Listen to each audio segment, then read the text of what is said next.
I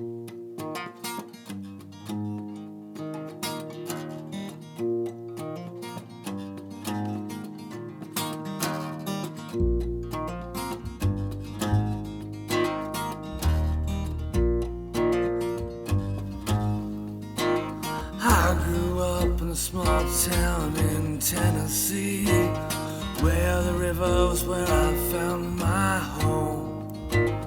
In a log-bound raft in an old camp tent is where I stayed as I watched the ships row along.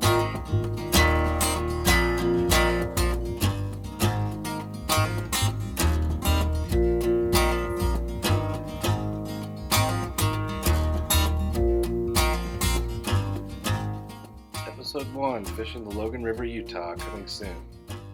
Please like, share, and subscribe.